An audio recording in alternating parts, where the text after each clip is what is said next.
ഏകദേശം 1.5 വർഷം കഴിഞ്ഞിട്ടാണ് ഇന്ന് മീൻകാരൻ ഞണ്ട് കൊണ്ടുവന്നത്. ഇതൊരു 1.5 കിലോ ഞണ്ടുണ്ട്. നല്ല വലിപ്പത്തിലുള്ളത് കൊണ്ട് 8 ഞണ്ടുണ്ടായിരുന്നു. ഇത് നല്ല നാടൻ രീതിയിൽ ഉണ്ടാക്കി ഞണ്ടിൻ്റെ ലളിതമായ രുചി ആസ്വദിക്കാം. എൻ്റെയും എൻ്റെ കുട്ടികളുടെയും സീ ഫുഡിൽ ഏറ്റവും ഫേവറേറ്റ് എന്ന് പറഞ്ഞാൽ അത് ഞണ്ടാണ്. ഹലോ ഫ്രണ്ട്സ്, എൻ്റെ പേര് Farhana Rashid. Welcome to our channel crush ginger.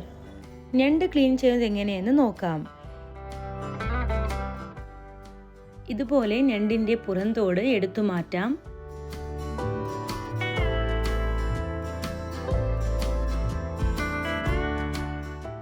Sponge പോലെയുള്ള ഈ ഒരു പാർട്ട് എല്ലാം എടുത്ത് ക്ലീൻ ചെയ്യണം.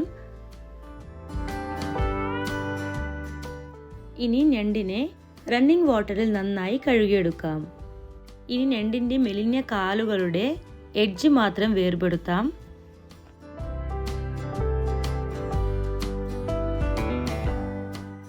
ഇനി വലിയ കാലുകളുടെ ഷാർപ്പ് എഡ്ജിനെ കട്ട് ചെയ്തിട്ട് മാറ്റാം.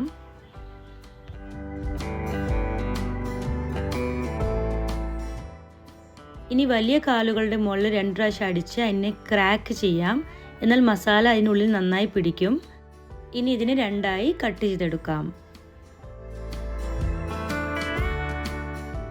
ഇതുപോലെ എല്ലാ ഞണ്ടിനെയും ക്ലീൻ ചെയ്തതിന് ശേഷം വൈറ്റ് വിനെഗറും ഉപ്പും ചേർത്ത് നന്നായി കഴുകി ക്ലീൻ ചെയ്തെടുക്കാം.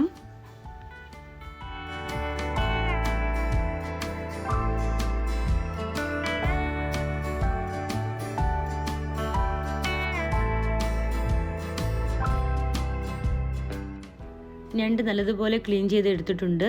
ഇനി ഞണ്ടിനുള്ള മസാല റെഡിയാക്കാം.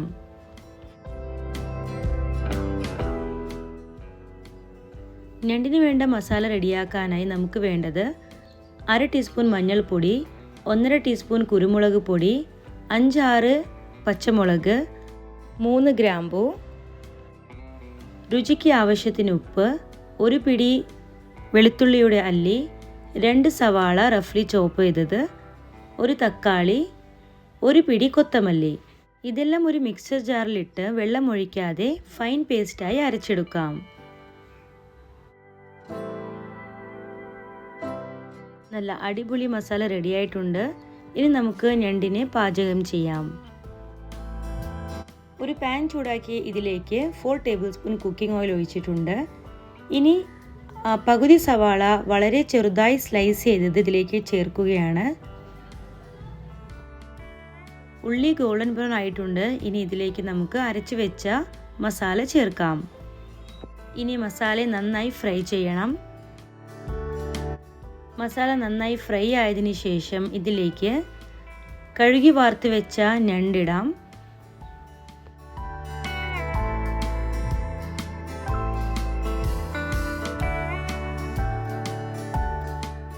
ഇനി മസാലയും ഞണ്ടുമായി നന്നായി മിക്സ് ചെയ്യാം.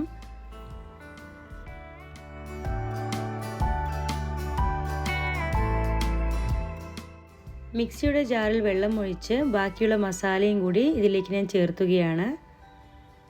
ഇനി നന്നായി ഒന്ന് മിക്സ് ചെയ്ത് അടച്ചു വെച്ച് 10 മിനിറ്റ് ഞണ്ടിനെ വേവിച്ചെടുക്കാം.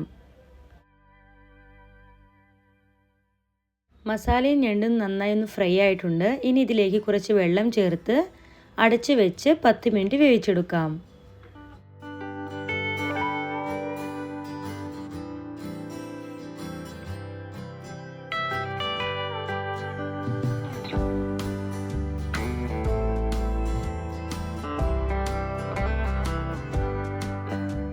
നമ്മൾ ആഡ് ചെയ്ത വെള്ളമൊക്കെ നന്നായി വറ്റിയിട്ടുണ്ട്.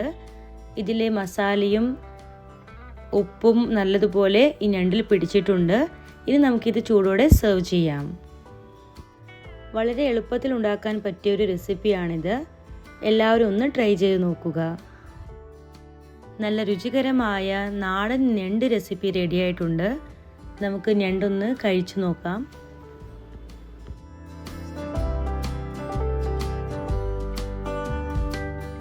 നിങ്ങൾ ഞണ്ട് കറി ഇങ്ങനെയാണോ ഉണ്ടാക്കിയിരുന്നത്? അല്ലെങ്കിൽ ഇതുപോലെ ഒന്ന് ഉണ്ടാക്കി നോക്കൂ. നിങ്ങളുടെ അഭിപ്രായങ്ങൾ ഞങ്ങളെ കമൻറ്റിലൂടെ അറിയിക്കുക. ഞങ്ങളുടെ റെസിപ്പി ഇഷ്ടമായെങ്കിൽ ലൈക്ക്, ഷെയർ ചെയ്ത് സബ്സ്ക്രൈബ് ചെയ്യാൻ മറക്കരുത്. പുതിയ റെസിപ്പിയുമായി വീണ്ടും കാണാം. Thanks for watching.